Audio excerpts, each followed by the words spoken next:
Many years ago, so the story's told, an elderly carpenter was getting ready to retire.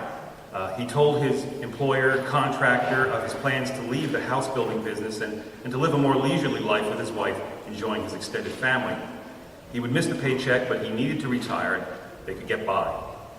The contractor was very sorry to see his very best worker go and asked if he would build just one more house as a personal favor. The carpenter said yes, but in time it was easy to see that his heart was not in his work. He just wanted the job done, and so he resorted to quick, inferior craftsmanship and used cheap materials. It was an unfortunate way to end a dedicated career. On the day the house was to be completed, the employer stopped by to say goodbye to the old carpenter. However, much to everyone's surprise, the employer didn't bother to inspect the house as he always did, but instead just handed the front door key to the carpenter. "This is your house," he said. "It's my gift to you for all your years of service." The carpenter was shocked. At first he was overjoyed. He and his wife would finally have their own brand new house. But then his joy quickly turned to sadness as he remembered how poorly he had built this house. This is what he would now be left to live in for the rest of his life. If he had only known that he was building his own house, he would have done it all differently. Lousy work resulted in a lousy life. It has been said that life is a do-it-yourself project. That is, each day we build our lives a day at a time. Like a carpenter, each day we hammer a nail, we place a board, we miter some trim. Through our work, paid and unpaid, we construct the lives we live in. What are we building? This is something of what I'd like to talk about this morning. Work. Obviously not necessarily a particularly popular subject. I mean, let's face it, there's a whole restaurant chain called TGI Fridays, but you never hear of any TGI Mondays, right? What's the old saying? Hard work pays off in the long run, but laziness pays off right now. Work. Not a particularly popular subject, but a central one, of course, since most of life is spent working in some way. How do we get a better understanding of work, a better relationship with it? Specifically, how might we reclaim the blessing of work that our Creator intended for it to be? This is what I would like to consider this morning. Today we begin a new series in which we're going to explore an overview of the entire Old Testament through considering the stories of some key individuals in the drama. Each week there'll be a different Old Testament character or characters. Some weeks it will be someone we are familiar with but maybe don't know quite as well as we thought. Other weeks it may be someone we have perhaps never even heard of at all. But all combined together to create the great saga that is the foundation of our faith in Christ. This morning beginning logically with the first two people in the Bible, Adam and Eve. Now, of course, the story of Adam and Eve has been the source of much debate and controversy and humor down through the centuries. Everything from issues of gender roles, marriage, the origins of sin, the beginnings of everything are all here. It's kind of like the old joke, when was insurance invented? Answer, when Adam and Eve ate the apple and suddenly discovered that they needed more coverage. Sorry. The foundations of so many central issues are found here. However, what I find interesting and what I'd like to focus on this morning is a key part of the story that is so often overlooked in the midst of all these other debates. And that is that as the story begins, we are first presented with Adam and Eve simply as workers in the Garden of Eden. This is part of a whole larger picture we are presented with here in the opening pages of Holy Scripture. In our text today, in what is generally referred to as the second version of the creation story, Genesis chapter 1 being the first version, we find God himself at work. In fact, if you open the Bible to page 1, this is what you are presented with from the outset, a working God, constructing the universe day by day, piece by piece. And this never ends. Christ Jesus, our Savior, the King of Kings, didn't enter the world as a king, but as a carpenter, a working man. And so likewise, in our reading today, we find God working with his hands, making man out of the dust of the earth. It's all what one theologian calls the God with dirt under his fingernails. A working God. This is where the Bible begins, thus profoundly dignifying work, sanctifying it even, declaring that it is holy, central to the essence of our Creator in whose image we are made. And this is the intention. Thus, when humanity is made, they are not just plunked down in the garden to do nothing. No, as we are told, the man is placed in the garden to till it and to keep it. He's given work to do. physical work in tending the garden, and intellectual work in naming the animals. And all this not as some oppressive demand, but as a joyful invitation and an opportunity to participate in the ongoing work of God. It is a very different image of what the goal of life is. Not leisure and inactivity, but effort and participation. The woman, Adam's wife, then created to be a partner for him in this work. The word helper, used for her here, not referring to someone subservient, but someone who shares a task. As in Psalm 121, where this exact same word is used of God. I lift up mine eyes unto the hills, from whence does my help come? My help, or my helper, is the Lord. It's the same word, helper, used there for God. Obviously not someone of secondary status, but someone sharing a task. This is how we begin. Individuals created to share in the work of creation. And notice a couple of things about this. First, that the work is meant to be a blessing, not a curse. It's a means by which to find fulfillment and joy and deep connection to our Creator. And realistically, when we look at our lives, we know that this is true. Yes, we love the times of rest and relaxation, but if you think about the times that really gave you satisfaction, they always involve some work that you've done somehow. Work is a blessing, not a curse. From this, then, secondly, and even more importantly, work is also the goal. That is, in our modern age, we have turned things upside down and made the objective of life to be rest. We work to get time off, to retire early. Rest has become our goal. It's like, I remember at one of the jobs I had in high school, there was a sign on the wall that read, "In case of fire, exit the building with the same reckless abandon that occurs every day at quitting time." We live to get free of work, right? Now understand, there's a great danger in obsessive, unrelenting work. Work is not meant to be constant and oppressive. God himself takes a day off after the first week. But the point is not that it's not a day off for all time. No, the next day, it's back to work. What's the old saying? God created the universe in 6 days. On the 7th day, he rested. And on the 8th day, he started taking complaints.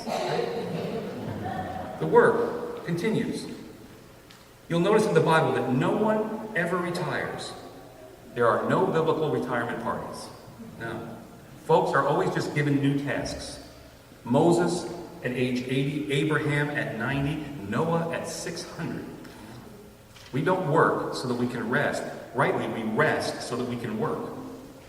So then, what happened to get things all twisted around for us? Well, again, the Bible tells us, as the creation story then unfolds, the man and the woman rebel against God, refusing God's authority over them, and thus lose the life in the Garden of Eden. And what's one of the immediate results? God says, "Cursed shall be the ground because of you. In toil you shall eat of it all the days of your life, and thorns and thistles it shall bring forth for you." The work, which was meant to be a blessing, now becomes a struggle. Exactly what we live every day. Our sin makes work hard and unpleasant, not the gift that it was intended to be. So how do we set things right? How do we turn these things around and reclaim the blessing of work, whatever that work may be, whether it's out in the world or right at home? 2 suggestions this morning. Suggestion number 1, make your work an offering. One author writes, true story. In the operating room at a large, well-known hospital, it was a certain surgical nurse's first day on the medical team, and she was responsible for ensuring that all the instruments and materials were accounted for before completing the final steps of the operation. She said to the surgeon, "You've only removed 11 sponges. We used 12 sponges, and we need to find the last one." "I removed them all," the doctor declared emphatically. "We'll close the incision now." "No," the rookie nurse objected. "We used 12 sponges." "I'll take the responsibility," the surgeon said grimly. Suture. "You can't do that, sir," blazed the young nurse, refusing to obey. "Think of the patient." And with that, the surgeon smiled, lifted his foot, and showed the nurse the 12th sponge. "You'll do just fine in this or any other hospital," he said. Insisting upon a high standard in all of our work. This is the first secret of blessed work. This is where we begin. In the text, the man and the woman are given the gift of life in the Garden of Eden, but this gift, this incredible blessing, is tied to a task, a work that must be done to really embrace the gift. And this represents a fundamental principle of life, namely, each task we have to do represents a blessing. That is, gifts and work, they're tied together. For instance, having to clean the house represents a roof over our heads. Having to do the laundry represents clothes on our backs. Dishes to be done represents food on our tables. Driving someone to the doctor represents people we love and who love us. An alarm clock going off, sending us to some job, represents money to pay our bills. Gifts and work are inseparably tied. And thus, basically, the first point here is, don't see work as a curse. Look at the blessing that stands behind it and give thanks for that. Instead of grumbling, celebrate. As a great preacher once said, thank God every morning when you get up that you have something to do which must be done, whether you like it or not. For that work represents some way that God is reaching out to you today with the gift of life. Just ask someone who's unemployed or can't find work, and they will tell you that work is a blessing. Look for the gift. And having recognized the gift, then do what? Well, respond to it. Thankfulness, to truly be thankfulness, must always be more than a thought. It needs to become an action. It can't just be an idea. It needs to produce, some sort of changed behavior. It's like, returning to our text. In our reading today, the man and the woman are given the gift of life in the garden. This gift entails work to be done. Now, we'll look at the specific work they are instructed to do in a moment, but right at the top, notice what the tasks assigned to them provide for them. Namely, a tangible means by which to respond to the giver. In other words, God doesn't just plunk them down in the garden and say, well, I hope you like it. No, God places them in the garden and gives them a means by which to show how they feel about the gift, to demonstrate that they like it. And if they are truly thankful, what will they do? Well, they will care for the garden as best they can. They will do the work to the best of their abilities. They will set a high standard. They will do it for God. This will best honor the Lord. And this is the first great lesson here. Life's gifts are tied to work. The wise person looks for the gift, not just the task, and responds in thankfulness. A job well done being one of the best ways to do this. It tangibly demonstrates thankfulness and truly embraces the gift and honors God. Very simply, haven't you ever noticed that one of the most satisfying things in life is a job well done? Well, that's what God is trying to get at here. Great gifts are given. Respond in a great way. See the gift and respond with a high standard, and this will complete the circle and increase the blessing. Essentially, do everything as if you were doing it for God, for indeed you are. And understand, it doesn't matter what the task is that needs to be performed. As Martin Luther King Jr. once said, if a man is called to be a street sweeper, he should sweep the streets even as Michelangelo painted, or Beethoven played music, or Shakespeare wrote poetry. He should sweep so well that all the hosts of heaven and earth will pause to say, here lived a great worker who did his job well and glorified God. It may be the most mundane work in life, but it can honor God. Think of it this way. First job described in the Bible here is that of a gardener, right? And anyone who's ever done any gardening knows most of the job is weeding, right? Now, weeding is repetitive, unglamorous, and boring. But it's also crucial. And it's the same with a lot of life. Most of the work we have to do at home or in the workplace is repetitive, unglamorous, and boring. But it's also crucial, And the way we do these things, as much as anything else, maybe even more, demonstrates our thankfulness to God. It's an offering of gratitude. Did you ever stop to think that just cleaning the house or doing the dishes or cooking dinner can and should be an act of worship? Doing these mundane, repetitive things well praises God and completes the circle of blessing. It has been said, work done grudgingly is servitude. Work done willingly is service. Work done lovingly is a sacrament. Might we make all of our work sacramental? Work is first of all a means of responding to God and showing what we think of God and the gift of life that He's given to us. Too often we fall into the trap of slipshod, second-rate work, just going through the motions, annoyed with everything we have to do, resisting this, and this takes the gift and ultimately all of life away from us. One author writes, my daughter was having trouble deciding on what to major on in college, and so she asked my advice. I gave her the standard trite response. Find a career you love, and you'll never work a day. She caught me off guard, though, when she then asked what she should do if she couldn't get that career right away. What should she do if she had to take a job that she hated? That question brought back a lot of memories of jobs that I worked at over the years. I remember one in particular. My young family was struggling. We had no money, and there were no good jobs to be had in the area. My brother, however, was able to get me a job at the local lumber mill.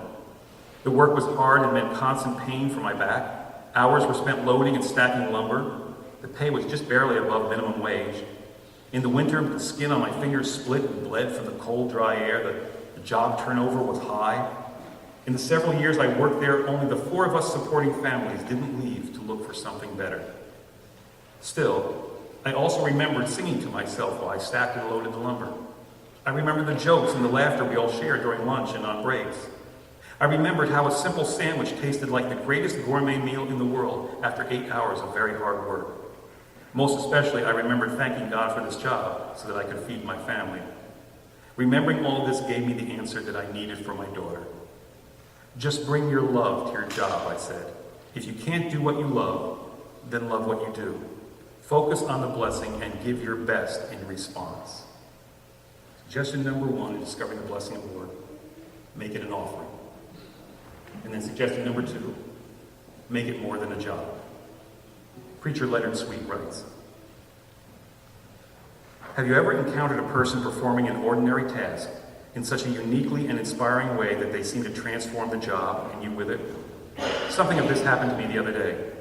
I had forgotten to pay the electric bill and their collection department called me, paying an overdue bill. Now there is a fun, uplifting moment, right?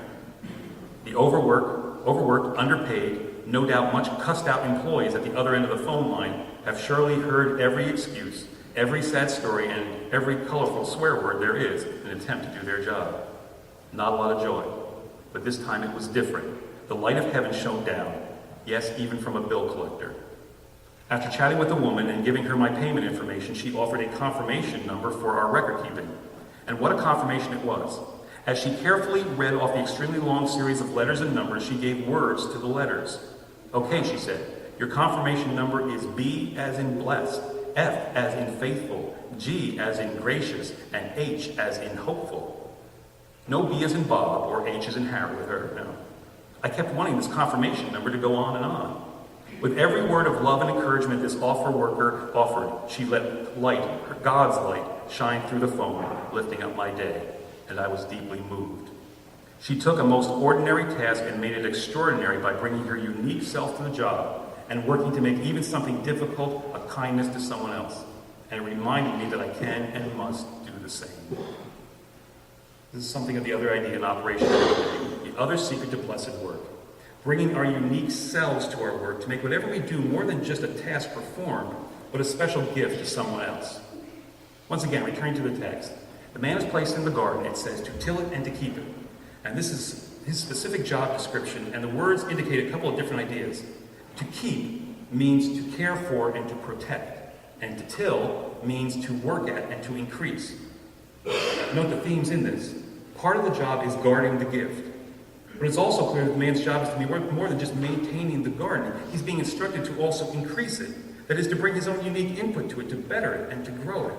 In other words, his work is not just make work or busy work, a mindless rote automaton keeping the garden green. No. His work is meant to be a continuation of and a real participation in the work that God has done and is doing. Being part of the gift that God is constantly giving. This being the other key part of work. Work being an expression of the gift we have been given, and work then being the opportunity to become part of offering that gift to others. Think of it like any gardener. God provides the gifts of nature. The gardener takes those gifts and through their personal skill and hard work aims to highlight the gift and increase its production. And this is the other great lesson in finding the blessing of work. Simply put, we tend to view life as a series of jobs that need to be done. And even worse, we tend to allow the jobs to define us rather than us defining the jobs. But life is not a series of jobs to be done. It is a series of opportunities in which you become participants in the creative work of God through offering our unique selves to whatever task is right before us. Basically, try to keep viewing the work you have to do at home or out in the world as a job. Strive to see it instead as a ministry, to be part of God's creative work in the world, bringing God's gifts to others, increasing them through the use of the personal gifts that God has given you. Approach every task this way. At home, in how you cook dinner for your loved ones or clean the house for company. In the workplace, in how you do the job differently and better than all others. Bring some unique part of yourself so that someone else might be blessed by God today. Do this and the blessings of work will come rushing to you. It's kind of like, the old saying about the work of parenting, Obligation can pour a glass of milk, but love adds a little bit of chocolate syrup. Don't let the job define you. Define the job. Make all your work, everything you do, more than a job. Make it a mission to use your gifts to serve God, to change the world, to create life, and to help someone else along. In closing, consider the following example of exactly this. Preacher Tim Keller writes, "In Cambodia, I met a woman named Ruth Laurel. Ruth is a soccer mom from Brisbane, Australia. She's a typical suburban working mom. She works at a bakery where her specialty is decorating cupcakes. It's nothing inspiring, but it pays the bills. One day the following thought popped into her head. Go to Cambodia and teach people how to make cupcakes. She couldn't believe it. It seemed like an odd idea, and she had never been to Cambodia before. She doesn't know anybody there, and Cambodia is not the first place she would vacation. But she couldn't shake that voice, and so she told her husband. She expected her husband to affirm the nonsense of that voice, but instead he said to her, "Well, if it's God, you better pay attention." And he added, "If you want to check out if this is a God thing or not, you have to raise the funds yourself."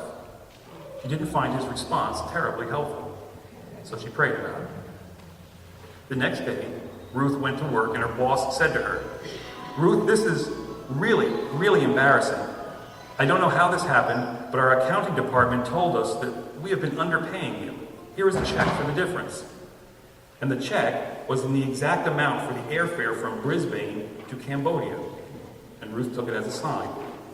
So Ruth went to Cambodia, and through a series of meetings, she found out that there's a huge market in Cambodia for decorative cakes. But she also found out that through her business, there was a way for girls who were rescued out of trafficking, as being bought and sold, to find dignity and healing and a future. Long story short, last year, Ruth's overseas business, a bakery in Cambodia named Cafe Bloom, has 23 graduates fully employed in the cafe bakery. That's 23 girls who were rescued from trafficking. 23 girls now with a future and a hope. One of these girls is named Tia. Tia, 11 years old, had just been rescued. Someone told Tia a long time ago that there was a God out there who loved her, but Tia, quite understandably, could not believe it. Tia told her story to Ruth, saying, "Every night I would pray, God, if you're there, and if you're so big, and if you're so loving, why am I here? Why am I in this horrible place?" As Tia was sharing this with Ruth, something just clicked in Ruth's heart, and Ruth said to her, "Well, Tia, all I can say is that God heard your prayers, and he whispered in the heart of a mother on the other side of the world, 'Go to Cambodia and make cupcakes.' And so I did." Concludes Keller. It may take you far across the world, or it may keep you right where you are, but one way or another, however you can, make your work, everything you do, not just a job, but a mission. Follow the promptings of God, the invitations to share in his creative work, and the blessings, rather than the drudgery of work, will come rushing to you. A great scholar once said, "As the Bible opens, we meet God the worker. The image of God in humanity means that we are meant to work also. The way we work reveals how much we have allowed the image of God to develop within us." Creation, the story of a working God. Adam and Eve, humanity, created to share in this work. Work not meant to be a curse, but a blessing. Find the blessing of work. Make it an offering, and make it more than a job.